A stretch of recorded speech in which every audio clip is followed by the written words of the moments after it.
12 তারিখে নির্বাচনের প্রথম থেকে তারেক রহমান যেটা বলছেন ফজরের নামাজের পর থেকে শেষ হওয়া পর্যন্ত কেন্দ্রে থাকবেন, কেন্দ্র ছাড়বেন না, রেজাল্ট নিয়ে বাসায় আসবেন, এটা আমাদের প্রতি অনুরোধ।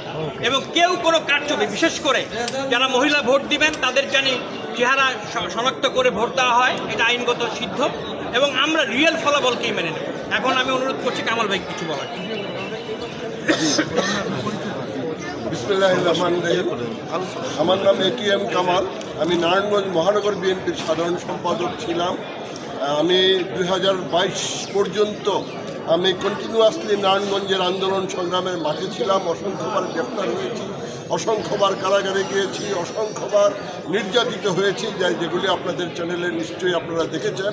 আজকে এখানে এসেছি জহির ভাই এবং আমাদের সোহেল ভাই, হাফিজ খান সোহেল ভাই, ওনাদের নেতৃত্বে Washington DC BNP, Virginia BNP এবং নিউ ইয়র্ক বিএনপি, বহির্বিশ্ব বিএনপি নেতৃবৃন্দের সাথে ওনাদেরকে ধন্যবাদ জানাই। আমি একটা কথাই বলতে চাই, এই পৃথিবীতে শহীদ প্রেসিডেন্ট জিয়াউর রহমান এবং দেশনেত্রী বেগম খালেদা জিয়ার মতো এরকম কোনো ব্যক্তিত্ব আর দ্বিতীয় কি আছে? পৃথিবীতে তারা অন্যতম, তারা জনপ্রিয়। এই পৃথিবীতে তারেক রহমানের মতো এই ধরনের সম্ভাবনাময় নেতৃত্ব বা নেতা এবং তার মতো এত জনপ্রিয় নেতা আর বাংলাদেশে কেন, পৃথিবীতে দ্বিতীয়টি আছে ভাই? দ্বিতীয়টি নাই। তাহলে আমাদের করণীয় কি? একমাত্র বিএনপি হচ্ছে এই দেশ পরিচালনার জন্য তারা উপযুক্ত এবং অতীতে সেটার প্রমাণ আপনারা দেখেছেন। বারবার আমাদের দেশনেত্রী বেগম খালেদা জিয়া এই দেশের গণতন্ত্রের জন্য, স্বাধীনতার জন্য, সার্বভৌমত্বের জন্য অবসীমভাবে লড়াই করে উনি ওনার জীবন উৎসর্গ করেছেন। শহীদ প্রেসিডেন্ট জিয়াউর রহমান তিনি স্বাধীনতার ঘোষণা দিয়ে যুদ্ধ করে এদেশের স্বাধীনতা সার্বভৌমত্বকে রক্ষা করেছেন এবং তিনিও তার জীবন উৎসর্গ করেছেন।